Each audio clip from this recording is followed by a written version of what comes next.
तर राष्ट्रवादीच्या पक्षाच्या मंत्र्यांची आज देवगिरी निवासस्थानी बैठक होणार आहे। उपमुख्यमंत्री अजित पवार यांच्या अध्यक्षतेत ही बैठक होईल। जनतेची कामं, पक्षाची संघटना याबाबत या बैठकीत चर्चा होणार असल्याचं कळत आहे। पण बघतोय देवगिरी बंगल्यावर आज राष्ट्रवादीच्या मंत्र्यांची अत्यंत महत्त्वाची बैठक आहे आणि उपमुख्यमंत्री अजित पवार यांच्या अध्यक्षतेखाली ही बैठक होईल।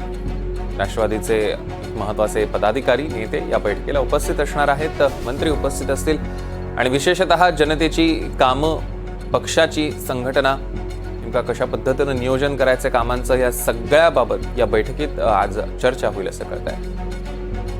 उपमुख्यमंत्री अजित पवार यांच्या अध्यक्षतेत ही चर्चा होईल।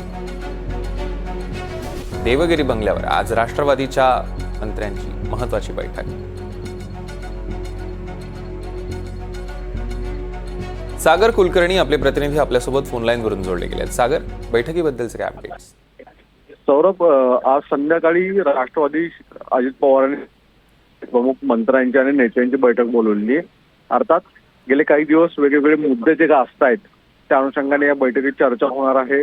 आगामी स्थानिक स्वराज्य संस्थेच्या निवडणुकीच्या दृष्टिकोनातून काही भूमिका मांडल्या जातील आणि अर्थातच धनंजय मुंडे यांच्यासारखा विषय जो वादग्रस्त आहे त्या संदर्भात सुद्धा अजित पवार थेट पाठराखणी जरी करत असले तरी पक्षाची प्रतिमेवर प्रश्नचिन्ह उपस्थित होतोय। अशा वेळेस देखील याचा सुद्धा मुद्दा चर्चेला येण्याची शक्यता या बैठकीत आहे।